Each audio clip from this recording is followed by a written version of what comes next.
views expressed on this program are those of the hosts, guests, and callers, and are not necessarily those of this station, its management, or other advertisers. You're listening to Transformation Talk Radio.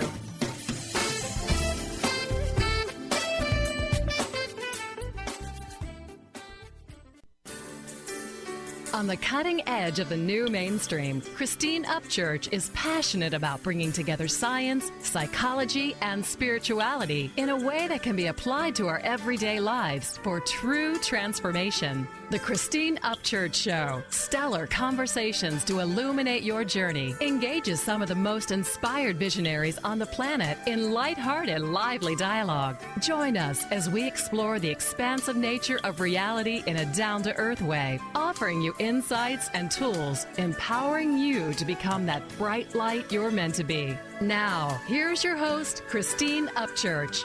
Hello, everybody. Welcome to the Christine Upchurch Show, where we have stellar conversations to illuminate your journey. I'm talking to you today from cloudy Seattle here at Hubbard Radio on KKNW AM 1150. You may be listening somewhere across the United States on cable radio network, WBLQ in Connecticut, New York, or Rhode Island, or anywhere around the world on Transformation Talk Radio. But wherever you're listening from today, you're going to be glad you joined me. I've got one of my all-time favorite guests on again, and I'm not going to tell you who she is. So if you don't follow the Christine Upchurch Show on Facebook and watch the postings, or if you don't read your Transformation Talk Radio weekly newsletter, you're going to have to be in the dark for a few more minutes, because I'm going to first say hello to Mr. Benny Mathers. Hi, Benny. Hi, Christine. Yeah, a pure veteran that we have back. So, I mean, yes. you cannot change the dial right now. You can't. No. And you know, I love the fact that she's got the scientific background, the artistic background, and she's an expert in so many areas that it's fascinating to talk to her. And we're going to be having a conversation that's of a different sort today, so I'm really excited. Where the winding road will take us. Yes, indeed. And the person I'm talking about is Leanne Vanier. She is an international award-winning artist, an engineer, get that, artist and engineer, an expert in the field of the science of color and light. She lectures at major medical centers, Mensa, and other places. She combines her art with her past careers, interesting combination, as a mechanical engineer and acupuncturist to teach medical doctors, executives, and lay people alike about the latest scientific research for optimizing health, creativity, and productivity using color, light, art, and flow state, which is the topic today. I'd like to welcome our guest today, Leanne Vanier. Hi, Leanne. Hi, Christine. Thanks for having me. I'm really excited to be here again. It's always great to have you because, you know, the thing I really appreciate about you is you've used like every corner of your brain in various ways. You're not like right-brained or left-brained. You've done it all. And could you share with our listeners a little bit about your journey and how you've come to the realization about flow state? And then we'll get into what flow state is. Oh, okay. You want the digest condensed version? Okay, basically, my background in little sound bites is I went from being a very left-brained mechanical engineer, not very happy, not feeling particularly fulfilled, having a lot of left-brain logical linear activity in my brain, just kind of because of the nature of that type of job and career, to transitioning dramatically over a number of years, and then I finally became a full-time professional artist 8 years ago. Fully integrating the right side of my brain, and then started teaching about all of the science of color and light at major medical centers, teaching medical doctors, that sort of thing, where then I started bringing in the left brain, which is actually where I feel most satisfied when I'm using both sides of the brain, the left and the right. That's true for most people. So then I started bringing in all the scientific research and using my left brain together with my right brain and finding that you can get into flow state, which is this optimal state of consciousness, and apply it in all of your left brain activities, so business, whatever you're doing. Wow. So, you know, I have my own personal concepts of flow. How do you define flow state? Okay, well, the term flow is kind of a relatively new term. A lot of people know it as zone. the groove, if you're a musician. Right. There are all sorts of different names for it. It's basically an optimal state of consciousness where you feel and you perform your best. You lose all sense of time, and you have this sort of laser focus. You can power through whatever you're doing. You have all this clarity about what you're doing. You get all these insights. They just seem to come from nowhere. And you have an unlimited source of energy that you tap into. And the feeling is this feeling of transcendence. It's like total bliss when you're in that zone and you're channeling that energy. Yeah, and I think most people can relate to that, at least a few moments in their life, if not, on a regular basis. Yeah. Is it something that just happens to us, or can we do something to create it? Well, I was thinking about this a couple hours ago. Like, what's a good analogy for how we all have this ability within ourselves? And basically, we start off in life, we come out of the womb, and we basically are given this really high-performance sports car and this smooth, clear road in front of us, perfectly paved, no bumps in the road at all. So that's what we're given when we come into this world. And so we start driving down this road, and we're like, oh, this is great. Everything's all smooth sailing. And then we get to a point where we go to kindergarten, or we're given our first coloring book, and the teachers start telling us, it's like, okay, well, you get to color this coloring book, but we want you to stay within the lines. Mm-hmm. Okay, don't color outside the lines. And you're like, well, but it's way more fun to color outside the lines. Right. I want to color outside. No, you have to color inside the lines. And you're like, oh, okay, if that's what it takes for me to be loved and accepted, then I guess I'll color inside the lines. Right. So you start doing that, and then you stop following that smooth, clear road, and you start kind of going onto the gravel part of the road. And now it's not quite as effortless. It's a little bumpier because you're having to exert a lot of effort to stay within those lines. Uh-huh. Then we go to university, and we follow some path, where we're just in high school, and we're following some path or trajectory that society says, this is what you need to do to be able to earn a living, have a career, buy the stuff that you need, and right. Basically all the things that aren't that important. The shoulds that we've programmed, get programmed by. Yeah, exactly. So, and that takes us even further off the road, and now we're driving in a ditch next to the road. We're not even next to the road on the gravel, and we're like, God, this is like really. I'm exerting a lot of effort trying to drive through this ditch, and you can't even see the smooth road that you used to be on. It's like getting farther away from you. And then you get into your career and your job and that sort of thing. And if you don't go back onto that path, your smooth road, you go into the field. Now you're like driving through all these potholes and all this, and you're like, why is everything so challenging? But watch out for the cows. Yes. Yeah. But that smooth road is not very far away. It's like right next to us. Like it's really, really accessible. But so many of us stay driving in this bumpy field for so long. And every once in a while, we may have the experience of going back onto the smooth road when people do get into flow state naturally. And then you're like, oh, my God, that felt amazing. Right. And then you're like, yeah, but this other stuff, this bumpy stuff, is way more familiar to me. So I'm not gonna stay in this smooth road because I forget what that's like. So I'm gonna go back to this bumpy field because that's what's familiar. I've been doing it for so long. Right, and not only familiar, but it's almost like we don't trust that we can have our needs fulfilled if we stay in that flow state or visit it too often, right? Yeah, exactly, because we lose the ability to trust that we'll be taken care of and that we can tap into this limitless source of energy and information where all the answers are. Right. So we always know what's best for ourselves. We always have that information within ourselves. We often don't allow that to come to the surface. Yeah. Well, I know that I've definitely driven not only on the gravel, bumpy road, but I've been in the ditches and the fields, and I went into statistics, mathematics and statistics, and worked as a statistician for many years, and ultimately, got cancer and had to shift my life in terms of, realized, okay, I'm not going to heal out here in these potholes. I have to get myself back up towards that road. And it's been a great lesson, but it was a hard lesson. Yes. How do people shift before their life circumstances force them to do that?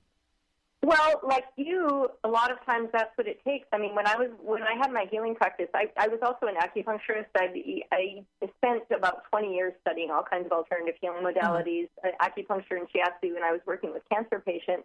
And what you would see over and over again was that people would finally get this awakening when they had some kind of life-threatening illness, and or other people it would just be some kind of recurring illness or something that would kind of wake them up where they have to pay attention to it, and the pills are no longer working to suppress those symptoms. So you can have that awareness. I mean, a lot of people right now are in these jobs that they're finding unfulfilling. They're looking for ways to find fulfillment and satisfaction in their lives, but they don't realize that it just requires kind of getting back onto that smooth road and realizing that it's right there. It's really accessible. Yeah. So, yeah, I mean, what I teach people is how to be able to tap into flow state whenever they want, because when you can do that on a regular basis and bring it into all areas of your life, that road, you not only get back onto that road, but the road itself recharges you. So you are driving along. You no longer have to be expending all this energy of your own. The road is giving you energy, so you're channeling this energy. Your car is using the energy that's coming from this smooth road, and you just keep going and going. Yeah, that's a great point. And we're going to need to go to a quick break. But when we come back, Leanne, I'm going to want you to share with our listeners what steps they can take to get into that flow state. And we'll be back in a few moments here in the Christine Upchurch Show with Leanne Vanier.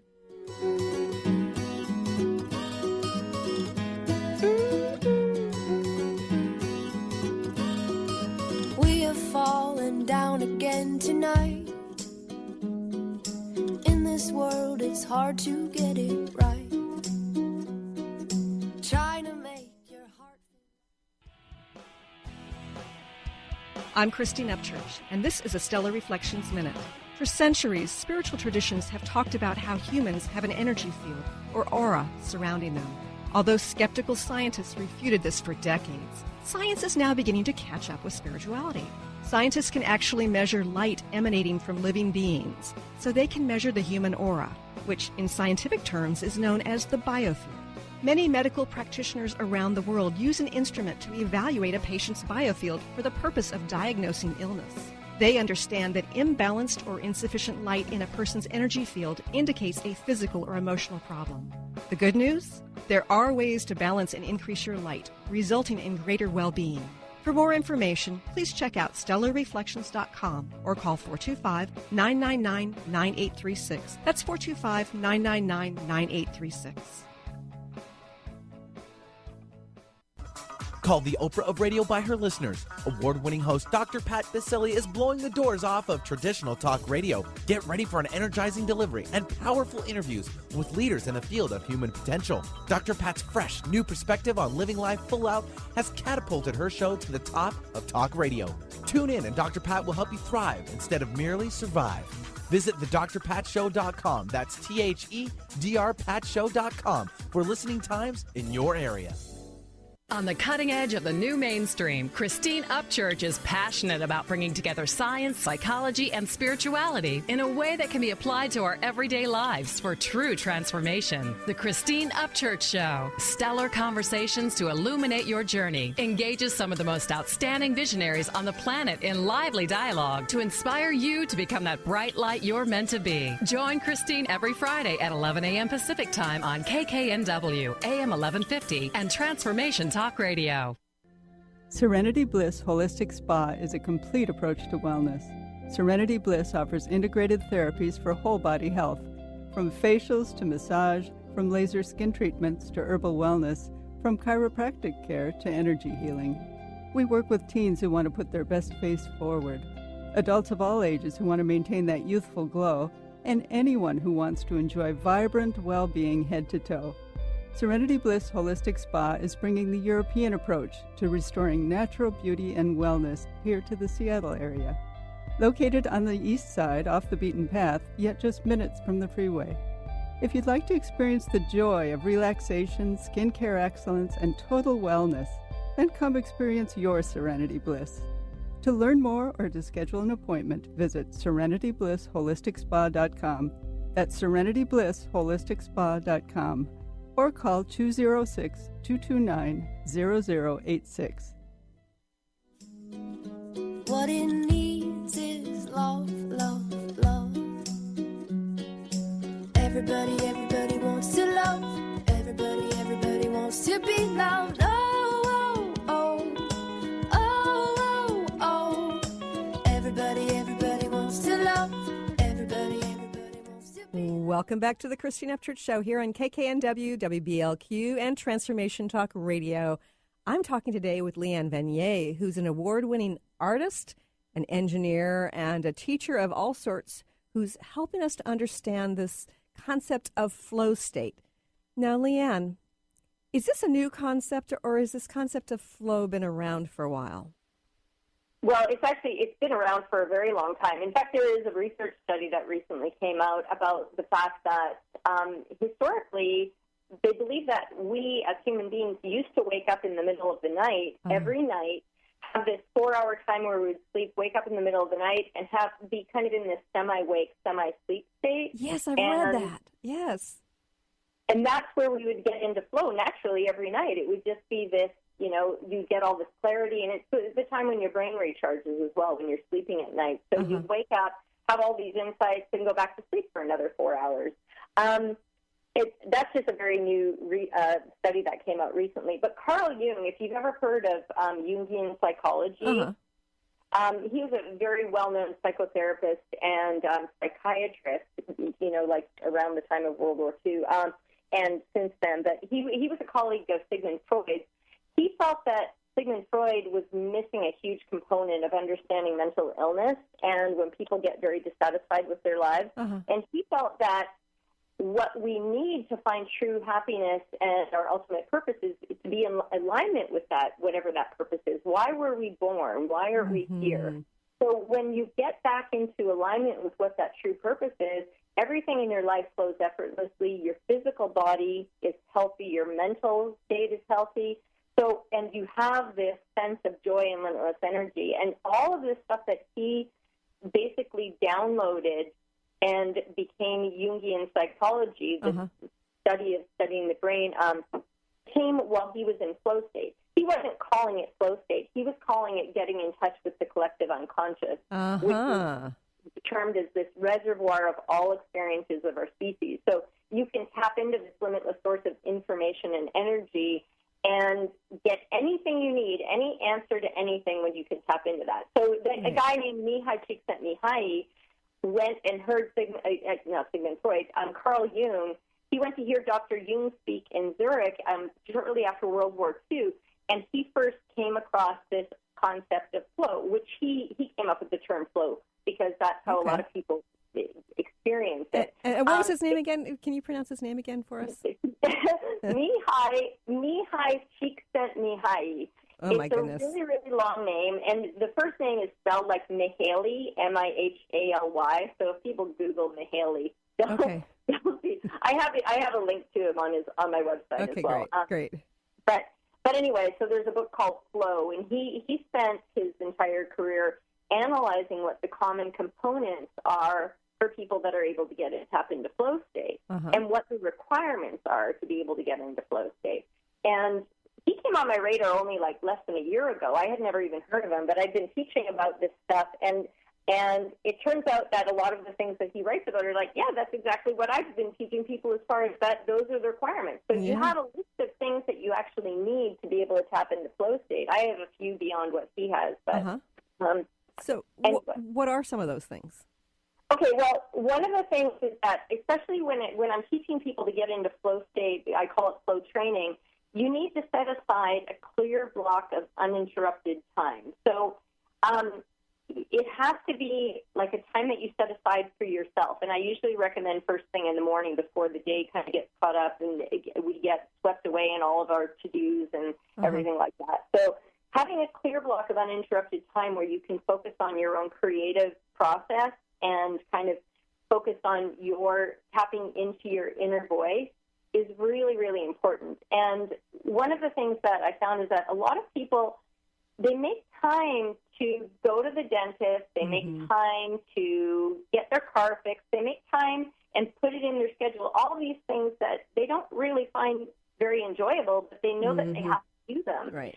When you set aside time to get into flow and to create a flow practice, it's so enjoyable. It's not only enjoyable, it's actually really, really good for you, both physically, psychologically, and emotionally. So, but it's almost like we're conditioned to think, well, I can't do something that feels that good because I need to be working, I need to be earning money, I need to be, you know what I mean? Right, yeah. So anyway, so that's one of the really important things is like we need to set aside time for ourselves, and if we don't do that, then that's where disease starts to come from, dis-ease. Right. Well, you know, it's funny, Leanne, because I've always thought of that flow state as something that just sort of happens magically. And I mean, for instance, this week, you know, I'm writing a book right now, and it's about the energetics of change and the implications, and basically, I knew that there were that different people relate to the universe differently, you know, in terms of how their belief systems and how they interact with the process of change, and that affects the energetics, right? So I had come up with these you know, questions to sort of help direct people, you know, which approaches are going to be beneficial, which ones aren't. But I knew that I had to come up with some sort of categories, and so there I am in the bathtub, you know, the other morning, and all of a sudden I hear 5 categories. There are going to be 5 categories. And then, so it's like, okay. And then about 5 minutes later, you know, there I am just like in the warm water. And another one came, another piece of information came. And it's like, this is the analogy you're going to use. And then within 5 minutes, I had it all laid out.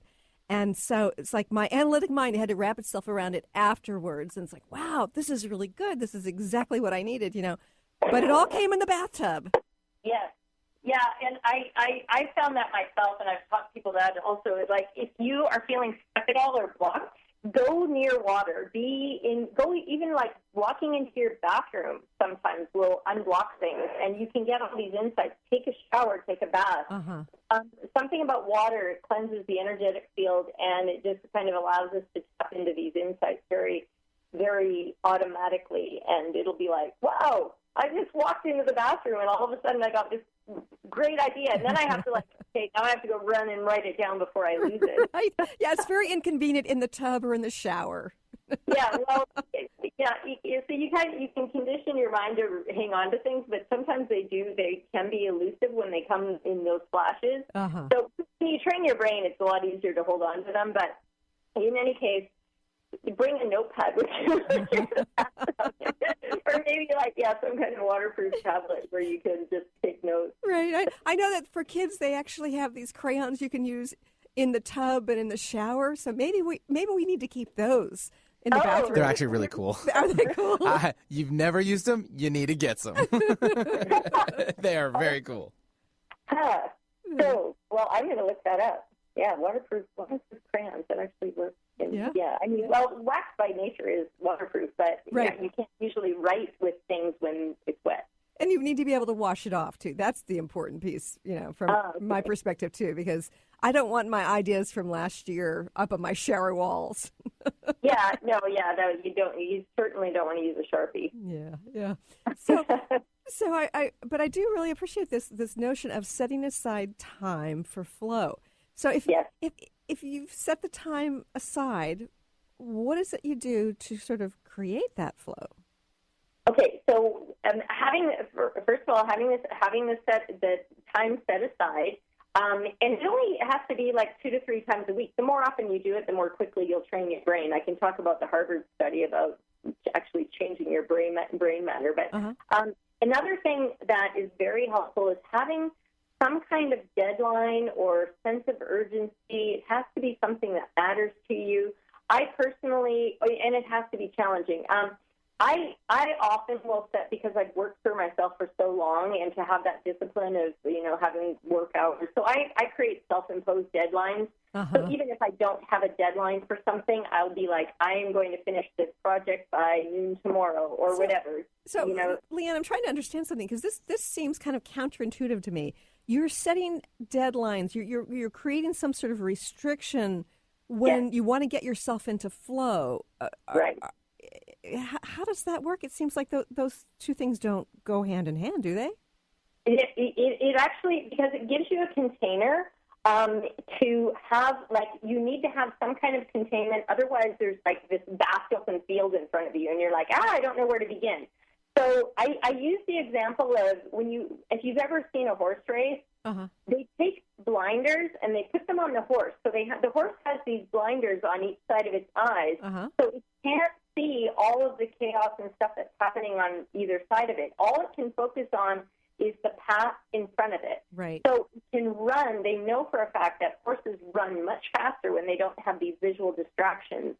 So it's the same thing with inducing flow. You want to have some kind of a restriction, but it can't be too restrictive, like in the sense that also this ties in with anxiety and free expression kind of thing. If the task at hand is too easy, if it's so simple and it's boring to you, that's what I mean. It has to be something that matters and challenging. Right. You won't get into flow because you're like, oh, my God, this is so boring and mundane. I just don't feel like doing this. But at the same time, if you're going through a learning curve and you're learning brand new content, you can't get into flow that way either because you're still too much in the left brain where you're trying to analyze and you're checking yourself and you're like, okay, am I doing this right? I have to remember I have to do X, Y, and Z to be able to do A or whatever.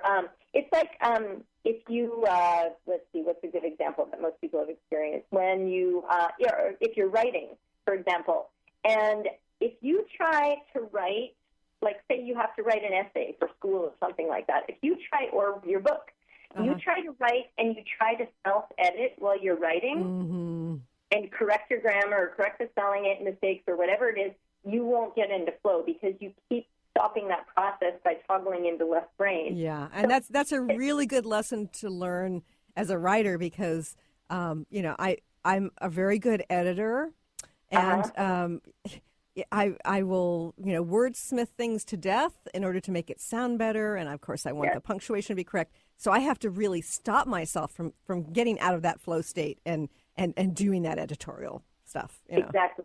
Yeah. Until you finish the creative part, then so as long it's actually not that hard to tell yourself, okay, no editing allowed. In fact, when I first started painting 8 years ago, my mantra in the first few months until I established this habit for myself, because I paint abstracts, it's so easy, and I do a lot of splatters and throwing paint, and it was really easy for me to start getting attached to what was showing up on the canvas. I get in flow state, and all this stuff is kind of coming through me. And then my left brain is like, oh, wow, that's looking really cool. Whatever is, like, coming through me and the way it's looking on the canvas is like, that's cool. And I kind of want to keep going in that direction. And then I'll do a splatter, and then some weird thing will happen, and I'm like, oh, darn, it's like that just ruined what I thought was happening. And I would literally have to say to myself, sometimes out loud, there are no mistakes. There are no mistakes. So I would not allow myself to erase or edit while I was in the flow process. Or ever. I mean, it's just so the thing could happen the way that it wanted to organically. And I was just intentional. Yes. We have to go to another quick break. But when we come back, Leanne, I'm going to want you to share with our listeners how flow state sort of catapulted you forward within your art career. And we want to get some more tips about how we can implement flow within our daily lives. More with Leanne Vanier when we return here on the Christine Upchurch Show.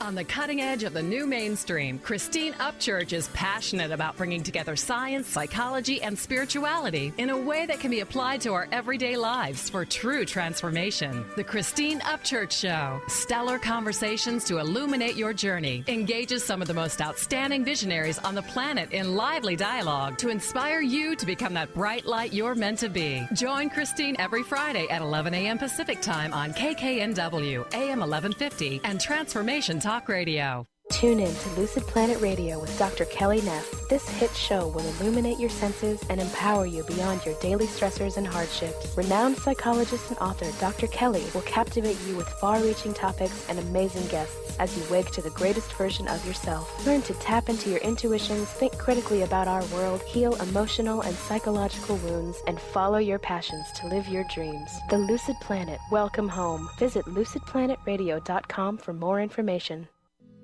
I'm Christine Upchurch, and this is a Stellar Reflections Minute. What does the word healing mean? Many think that healing merely means eliminating symptoms. However, based on my many years as a healer, I have a much broader perspective on the word. Healing can manifest in a variety of ways, including having physical problems resolved, becoming more emotionally centered, experiencing better relationships, gaining greater clarity, and feeling more spiritually connected. True healing always includes some level of transformation. Whatever form healing takes, there is one commonality, an improvement in quality of life. To me, the highest form of healing goes beyond aligning with wellness. It comes from recognizing our soul's voice and allowing it to speak through us. And in that sense, don't we all yearn to heal into our wholeness? Please visit stellarreflections.com or call 425-999-9836. That's 425-999-9836.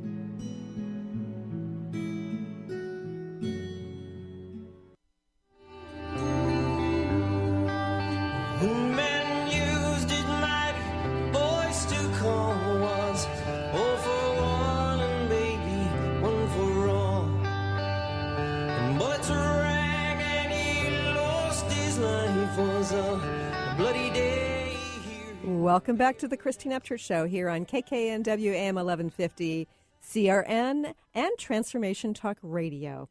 I'm talking today to Leanne Venier.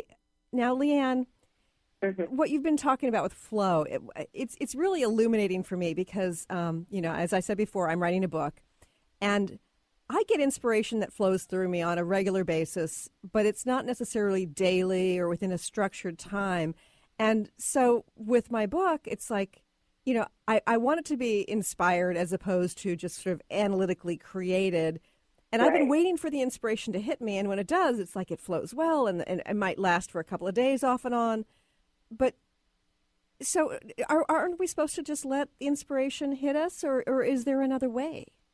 Yeah, I've talked about this a number of times. The whole myth about artists is that, you just are going about your day, and all of a sudden the skies open up, and some inspiration comes and hits you in the head. And it's not like that at all. You have to create the space for the inspiration to arrive. So that's where, if you read about any famous artist, whether it's a famous musician like Leonard Cohen or famous writers, there's all kinds of them that talk about the process that they create to be able to get into that zone where the writing just comes effortlessly. And it's always, always, always, and it's the same thing that I follow with my creative process, you have to schedule in the time. You basically, I know writers that say, butt in chair. That's like the one rule to writing. The only way that you can be a good writer is to put your butt in the chair and do it. So for me, it was like butt in studio, like at bottom. So you have to create the time, because if you sit around and you wait for inspiration, it may or may not ever come. I mean, I have days where it's like, I don't feel like painting, but it's like, this is a studio day, so I'm going to paint. Or whatever it is that I'm doing that's a creative practice for myself, I have to schedule in that time. Actually, now more so than before, I mean, I get into flow in whatever I'm doing. So I could be reading medical research studies, and I get into flow that way. So that's what I was talking about. It's like you get back on that smooth road, and then the road is recharging your battery. Just by driving down that road, everything that you do, it's not like when I go and I read medical research studies now, I veer off the road and I'm driving on the gravel. No, not at all. I still stay on that smooth road. And even the stuff that you would never believe is like flow-inducing, like reading really dry medical research studies, which to me it's like they're fascinating, and I get all these big picture ideas, and I connect the dots, and I'm like, oh my God, this ties in with this research study they're doing over in Sweden, and it connects with the one they're doing in Australia, and they don't even know they're all doing this. So, but anyway, so basically, yes, you have to, when you're starting out, create a structure, and especially for trying to get a project done, like writing a book. Every morning, I know that I'm going to set aside time from 8 to 10 in the morning, and that's going to be my writing time. And even if you wake up and you're like, oh, my God, I still do not feel like writing today, you put yourself in the chair, and you start going, and you don't edit yourself, and you just, flow will come. Believe me, it will, as long as you make the space for it to arrive. And then the more often you do it, you literally train your brain. Your brain changes structure. They know this from a Harvard study. Your brain changes in that the areas that are associated with memory and learning get bigger. The areas that are associated with empathy, compassion, those get bigger. The areas that are associated with stress and anxiety literally get smaller. So you have, the benefits flow over into all areas of your life. But wow, yes, that's amazing. Structure. So that's why I always start with that point first. You have to create a dedicated flow practice, whatever that practice is. Okay. So can you share with our listeners how you went from mechanical engineer to artist? Okay. Okay. So I left. I was really unhappy as an engineer. I was getting sick all the time. I wasn't feeling fulfilled. I felt like that whole left brain, everything, there were so many rules. It was a very bureaucratic environment. I was working for Lockheed designing submarines. It was just very stifling for me. And I come from a background, I trained as a classical pianist as a child, and I was also always drawing and writing as a child and in early high school until I got onto this track where now you're going to go study engineering. But so for me, getting into flow was just part of my everyday life. That was kind of like a really great escape for me, and it was recharging. So it kind of balanced a lot of the other stress that was going on in my life at the time.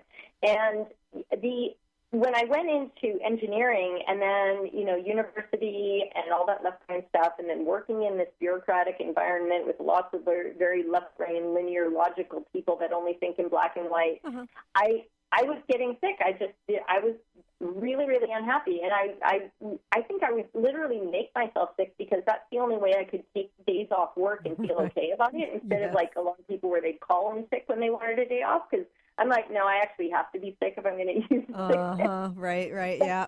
But anyway, so I got to a point where I was so sick. I was sick in bed for 10 days, and I made the decision, I have to do something about this because this is killing me.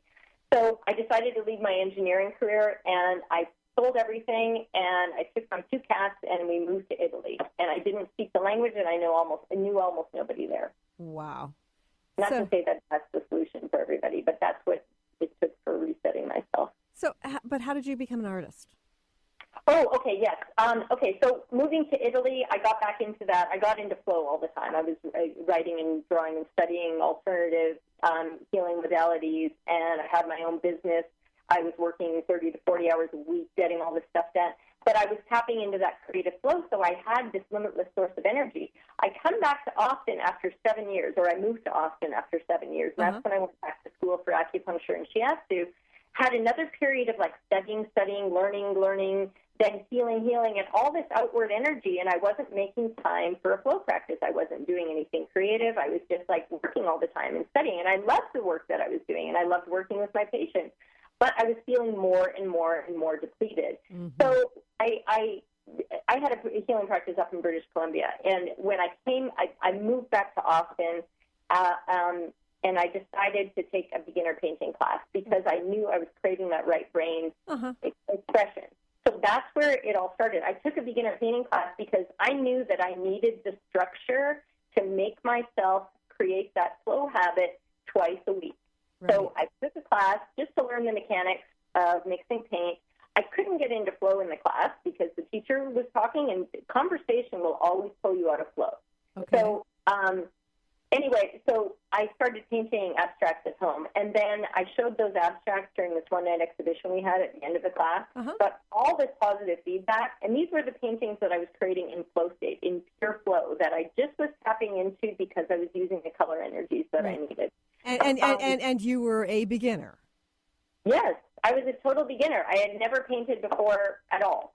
But tapping into flow, I channeled something, and I was like, I'm like, yeah, these look kind of cool. But when I showed them, and all the art faculty at the local community college here where I was taking this class, they're like, oh my God, these are amazing. And I'm like, really? I'm like, and I'm like, they're my very first abstracts. I don't know. Like, and so I decide, okay, well, my intuition, because my intuition was talking to me loud and clear. I'm like, okay, you need to leave the one-on-one healing work and become a full-time artist. So I'm like, okay, I'll do that. A couple months later, I get a studio.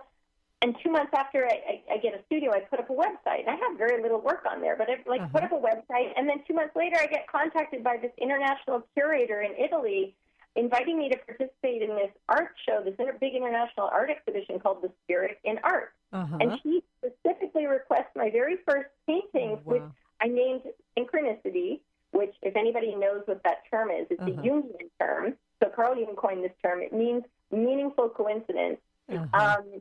And anyway, so I'm like, this is really weird. Like, and all these people were seeing my paintings and having these really strong responses to the colors and the compositions, and some people would cry.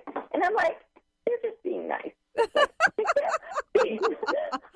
It just didn't make sense to me that people were having these strong responses to my paintings. And I'm like, I'm a beginner. I'm like, I don't know what I'm doing. I just get into this flow thing, and like the stuff shows up, and I didn't even feel like, I can't even take credit for these, because I feel like I'm putting my butt in the studio and something is doing me. Right. Anyway, that's where it all started. And your art is absolutely amazing. And can you share with our listeners what your website is so they can get on there and take a look for themselves? Okay, yeah. My website where all of my artwork is leannevenier.com. That's Leanne, V as in Victor, ENIER. And I have a second website, which I recently created specifically because of all the stuff about color, light, and art. I mean, color, light, and flow state. I split off into it. They're interconnected websites. But that, if people want to go and read all the requirements for getting into flow state, that's catalyticcolor.com. CATALYTICCOLOR.com. Yeah, like catalyzing color, because that's the foundation. I use color, and I teach in my flow workshops, my creative flow workshops. Color is a huge catalyst for getting into flow state. And I want to talk more about that, because I think that's really important and fascinating. But we have to go to another quick break. More with Leanne Venier in a few moments.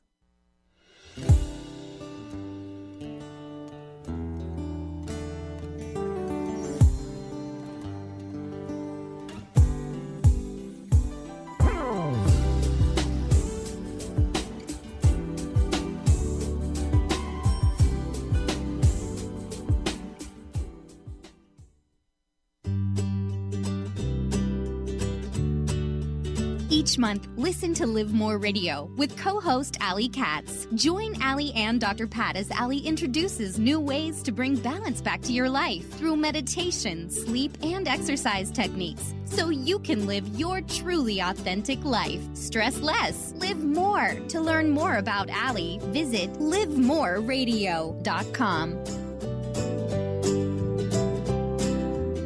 On the cutting edge of the new mainstream, Christine Upchurch is passionate about bringing together science, psychology, and spirituality in a way that can be applied to our everyday lives for true transformation. The Christine Upchurch Show, stellar conversations to illuminate your journey, engages some of the most outstanding visionaries on the planet in lively dialogue to inspire you to become that bright light you're meant to be. Join Christine every Friday at 11 a.m. Pacific Time on KKNW, AM 1150, and Transformation Talk Radio. I'm Christine Upchurch, and this is a Stellar Reflections Minute. As a former research statistician, my scientific background is what many would call sensible. For more than a decade now, I have been working in the field of energy medicine, facilitating sessions and teaching around the world. People from the mainstream often ask me, how did a sensible woman like you end up working in such an alternative field? Implicit in their question is the underlying assumption that the field of subtle energy, such as energy healing and intuition, isn't sensible. But I believe it is very sensible. Even scientists are able to measure aspects of this. Approaching life from an energetic perspective brings us new opportunity for healing and transformation. And from a practical standpoint, even if you can't rationally explain how something works, if you experience a shift from it, then doesn't it make it pretty sensible? Please visit StellarReflections.com or call 425-999-9836. That's 425-999-9836.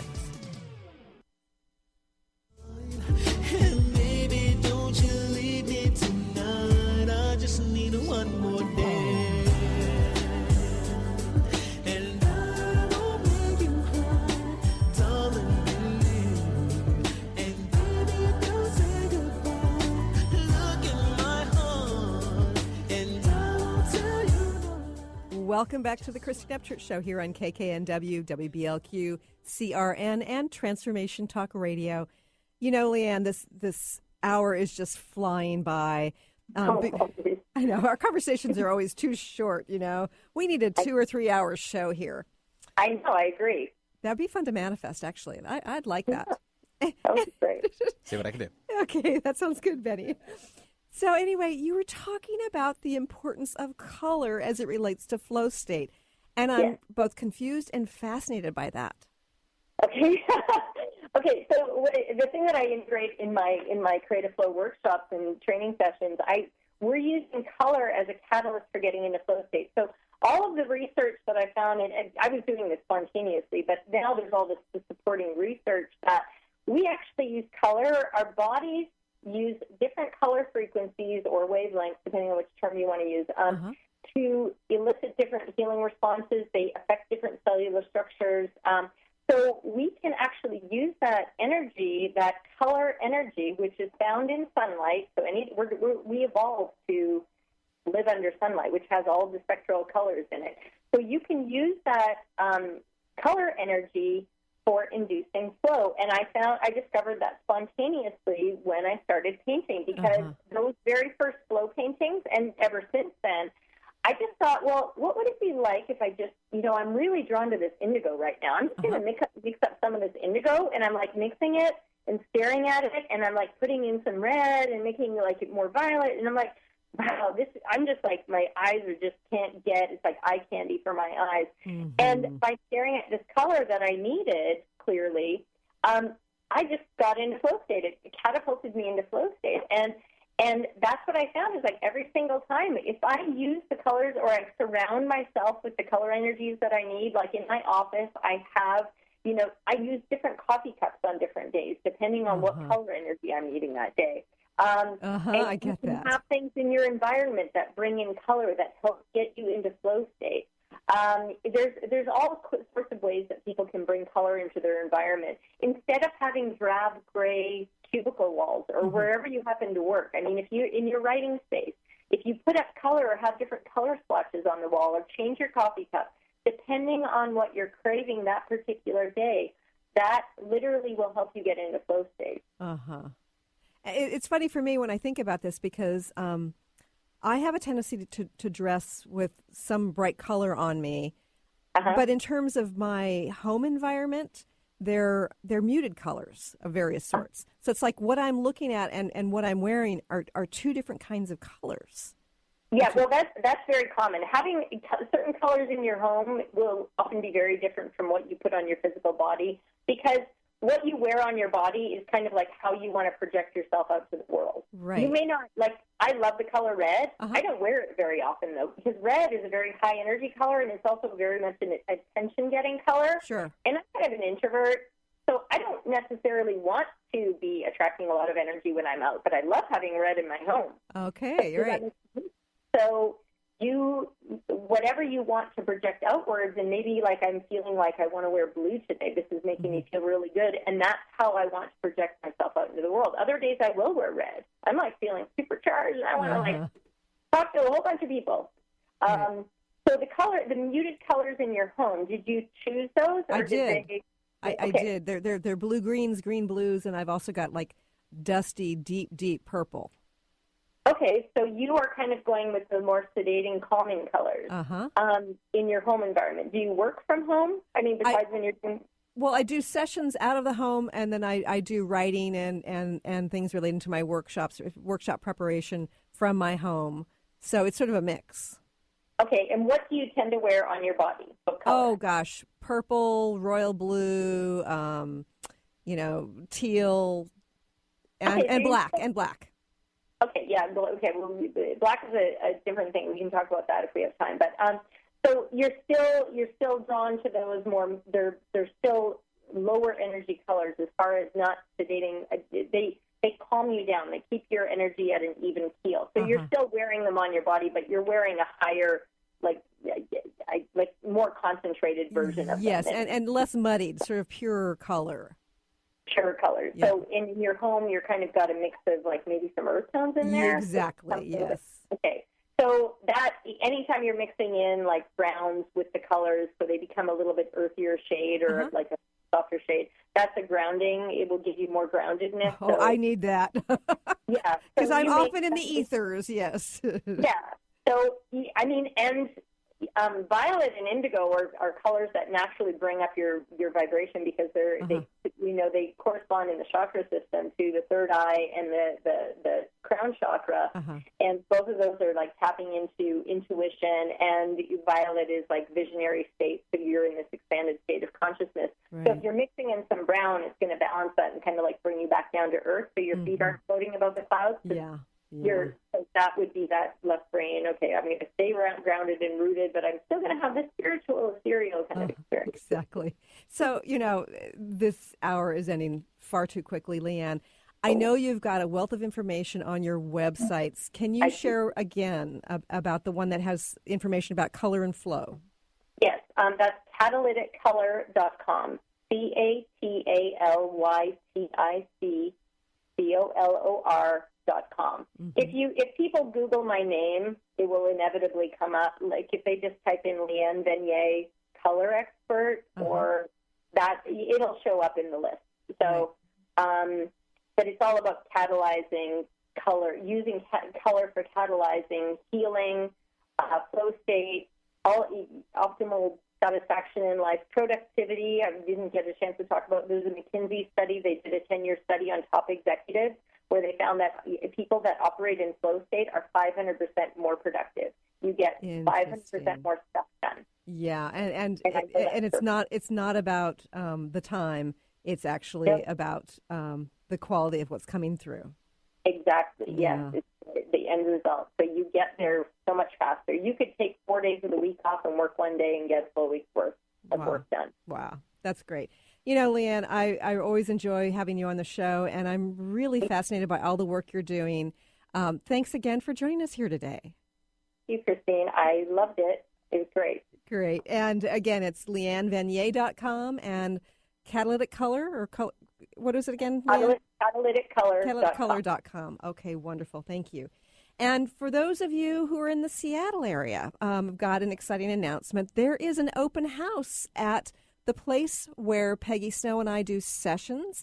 It's called Serenity Bliss Holistic Spa. It's listed on my website. And the open house is this Thursday, the 24th, from 5 to 7 p.m. We'll have snacks and beverages, and you'll have an opportunity to sort of pop onto my table, pop onto our massage table, maybe have a little healing work, and check out where we work. So if you're interested, again, go to stellarreflections.com, and you'll find your way to the page about directions, and come to Serenity Bliss Holistic Spa in Woodinville. It's very near the 522 freeway, not too far away from 405. So please join us from 5 to 7 on the 24th. Also, for those of you who are light workers, for those of you who want to help people to shift quickly, on October 24th and 25th, I'm offering a 111 activation training seminar. We've got people coming in from various places in the world to learn how to facilitate the 111 activation, which is a hands-off, energetic approach to help change a person's vibrational field, to help change the patterns in their life. People have amazing experiences after their 111 activation, and you can learn in just 2 days how to facilitate this for friends, family, and clients. Anyway, thanks a lot for joining us here today. It's always a pleasure talking to you wherever you are in the world. Bye, everybody. You've been listening to the Christine Upchurch Show, stellar conversations to illuminate your journey. Each week, this show engages some of the most outstanding visionaries on the planet in lively dialogue to inspire you to become that bright light you're meant to be. Join Christine every Friday at 11 a.m. Pacific Time on KKNW, AM 1150, and TransformationTalkRadio.com. For more information about the transformative healing work of Christine, visit www.stellarreflections.com. And for weekly topics, visit www.transformationtalkradio.com.